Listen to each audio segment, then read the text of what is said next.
यहाँ पर national conference की जो है सरकार बनी है। हम उनको पहले भी हमने मुबारक दी है, आज फिर हम मुबारक देते हैं। लेकिन उन्होंने लोगों के साथ बहुत बड़े वादे किए हैं और उन्होंने अपने मैनिफेस्टो में जो है उन्होंने बहुत बड़े लोगों के साथ वादे किए हैं और क्या क्या काम होगा यहाँ पर। और हम चाहते हैं कि आज तो अल्लाह का शुक्र है, यहाँ पर हमारे मंत्री साहब जो हैं, हमारे मेंढर के हैं जावेद अहमद राना साहब, हमने उनको पहले भी मुबारक दी है, आज दोबारा से हम मुबारक देते हैं। 2 दिन के अंदर मेंढर में जो है उन्होंने यहाँ पर जो है मीटिंग भी ली है, डिपार्टमेंट भी मीटिंग ली है, यहाँ पर लोगों के साथ जो है मुताबिक हुए हैं। और कह रहा हूँ कि यहाँ पर देखें कि अगर सरकारी ज़मीनें हैं, यहाँ पर स्पोर्ट्स स्टेडियम होना चाहिए, यहाँ पर पार्किंग होनी चाहिए। जो लोग हमारे बाहर से आते हैं, गाड़ियाँ लगाने की जगह नहीं मिलती है। मैं taxi union president Mendhar Kafeel Khan, मेरी हमेशा तारक साहब ये एक मीडिया के माध्यम के आगे मेरी एक आवाज़ रही कि जब भी कोई यहाँ मेंढर डेवलपमेंट के बारे में या किसी गरीब मस्कीन के बारे में कोई बात करनी हो तो मैं बात उजागर करता रहता हूँ। और मैं हमेशा उसी बात पे खुश रहता हूँ कि मेरी वजह से अगर किसी आदमी को फ़ायदा मिले और उसकी दुआ मेरे लिए जो है वो हमेशा काम आएगी। तो मैं आज जो है आप मेंढर कस्बा की जो अगर बात करें यहाँ पर डेवलपमेंट के बारे में, तो यहाँ पर डेवलपमेंट के बारे में मैं आपको क्लियर बताऊँ कि यहाँ पर एक म्यूनसिपैलिटी सिस्टम जो है, यहाँ पर आप देखें कि ये तहसील मेंढर सुरन कोट जो थी वो तहसील मेंढर के साथ हुआ करती थी।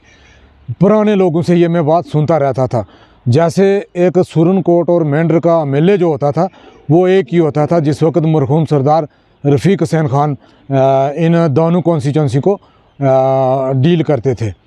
और उसके बाद आप देखें कि सुरन कोट जो है एक बहुत बड़ी तहसील नहीं है, वो बाद में तहसील बनी है। सबसे पहले पुरानी तहसील हमारी मेंढर की है, कोटरंका है और तहसील जो है हमारी सुरन कोट की, वहाँ पर अगर म्यूनसिपैलिटी हो गई तो यहाँ पे म्यूनसिपैलिटी क्यों नहीं है?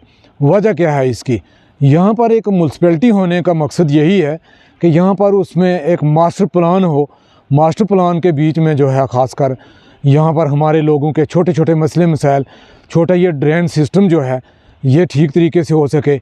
यहाँ पर जैसे पैसेंजर शेड हो, हमारे बाहर से जो बच्चियाँ और बच्चे स्कूल से या बुज़ुर्ग हमारे मेंढर में आते हैं तो उस पैसेंजर शेड के अंदर धूप हो, बारिश हो तो वहाँ पर आकर बैठ सकें, वो सिस्टम नहीं है।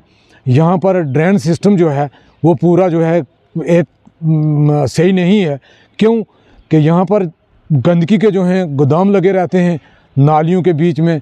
नालियाँ जिस वक्त ड्रेन सिस्टम बंद हो जाता है तो जब बारिश का मौसम आता है तो तूफ़ानी बारिश जब आती है तो हमारे यहाँ पर मेंढर के जितने भी दुकानदार भाई हैं, दुकानदार भाइयों ने जैसे किराए पे लोन पे गाड़ियाँ दुकानें ली होती हैं, तो वो क्या करें कि अपनी दुकानों के अंदर जब पानी घुसता है तो उनका लाखों के हिसाब से जो है नुकसान हो जाता है।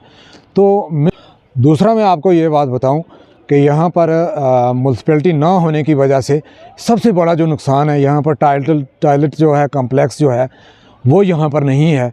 क्यों कि अगर वो हो यहाँ पर हो तो वो हमारी भाई बुज़ुर्ग, हमारी माएँ बहनें जो बाज़ार में आती हैं तो कहीं टॉयलेट नहीं मिलता है तो उसको बहुत बड़ी परेशानी का सामना करना पड़ता है।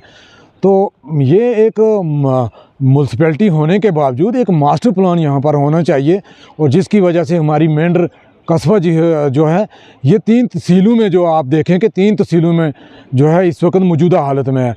तहसील मनकोट हो गई, तहसील बालाकोट हो गई, तहसील मेंढर, ये एक बहुत बड़ा एरिया है, कम से कम 1.5 लाख आबादी है। ये टेंडर होता है उसका, इस बार जो टेंडर हुआ है 70 लाख रुपए का टेंडर हुआ है।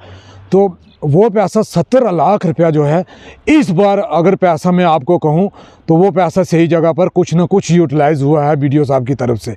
क्यों कि बीडीओ साहब ने यहाँ पर ड्रेन सिस्टम जो है नालियों में जो गंद पड़ा रहता था वो थोड़ा सा हटवाया है। सबसे बड़ी बात यह है कि यहाँ पर आप देखें कि हमारे मेंढर के अंदर जो है ख़ासकर स्पोर्ट्स जो है स्टेडियम यहाँ पर नहीं है। आप आगे पीछे नज़र मारें, क्या यहाँ पर गवर्नमेंट लैंड नहीं है? यहाँ पर देखें इतनी सरकारी ज़मीनें पड़ी हुई हैं कि बेशुमार। मैं कहता हूँ कि स्पोर्ट्स स्टेडियम एक ही जगह नहीं बल्कि 3 स्पोर्ट्स स्टेडियम होने चाहिए। मनकोट में अलग होना चाहिए, मेंढर में अलग होना चाहिए, हरनी में अलग होना चाहिए। और दूसरा आप देखें कि यहाँ पर पार्किंग का जो निज़ाम है वो ठीक नहीं है, पार्किंग यहाँ पर है ही नहीं है। क्या यहाँ पर मैं वही कह रहा हूँ कि यहाँ पर देखें कि अगर सरकारी ज़मीनें हैं, यहाँ पर स्पोर्ट्स स्टेडियम होना चाहिए, यहाँ पर पार्किंग होनी चाहिए। जो लोग हमारे बाहर से आते हैं, गाड़ियाँ लगाने की जगह नहीं मिलती है। देखें, जो बाहर से हमारे लोग आते हैं वो पार्किंग ना होने की वजह से बाज़ारों में खड़ी करके लोग जो हैं वो आगे पीछे अपनी बिजनेस के लिए या अपने किसी काम के सिलसिले में, दुकानदारी, कोई सौदा फ़रोख्त करने के लिए बाज़ारों में चले जाते हैं और घंटा घंटा 2-2 4-4 घंटे जाम लगता है। तो उसमें ट्रैफ़िक का निज़ाम जो है वो ट्रैफ़िक कैसे ठीक कर पाएगी, ये हम लोगों को यहाँ पर सोचना है। यहाँ पर नेशनल कॉन्फ्रेंस की जो है सरकार बनी है, हम उनको पहले भी हमने मुबारक दी है, आज फिर हम मुबारक देते हैं। लेकिन उन्होंने लोगों के साथ बहुत बड़े वादे किए हैं और उन्होंने अपने मैनिफेस्टो में जो है उन्होंने बहुत बड़े लोगों के साथ वादे किए हैं और क्या क्या काम होगा यहाँ पर। और हम चाहते हैं कि आज तो अल्लाह का शुक्र है, यहाँ पर हमारे मंत्री साहब जो हैं, हमारे मेंढर के हैं जावेद अहमद राना साहब, हमने उनको पहले भी मुबारक दी है, आज दोबारा से हम मुबारक देते हैं। 2 दिन के अंदर मेंढर में जो है उन्होंने यहाँ पर जो है मीटिंग भी ली है, डिपार्टमेंट भी मीटिंग ली है, यहाँ पर लोगों के साथ जो है मुताबिक हुए हैं। और मैं कहता हूँ कि इनको कम से कम यहाँ पर एक म्यूनसिपैलिटी होनी चाहिए, यहाँ पर हमारे ग्राउंड जो हैं ग्राउंड बनना चाहिए, यहाँ पर बच्चों के लिए फैसिलिटी होनी चाहिए फर्स्ट क्लास। दूसरा एक चीज़ में और मुबारक देना चाहता हूँ उनको कि उन्होंने एक अनाउंसमेंट इस दरबार में, मेंढर के दरबार में उन्होंने एक और बात कही है कि मेंढर टाउन के अंदर जो है इन्होंने बस स्टैंड के अंदर जो है यहाँ पर उन्होंने टॉयलेट जो है उनके लिए पैसा दिया है। लेकिन जो पैसा दिया है वो पैसा वहाँ पर लगना चाहिए और उसके बाद उन्होंने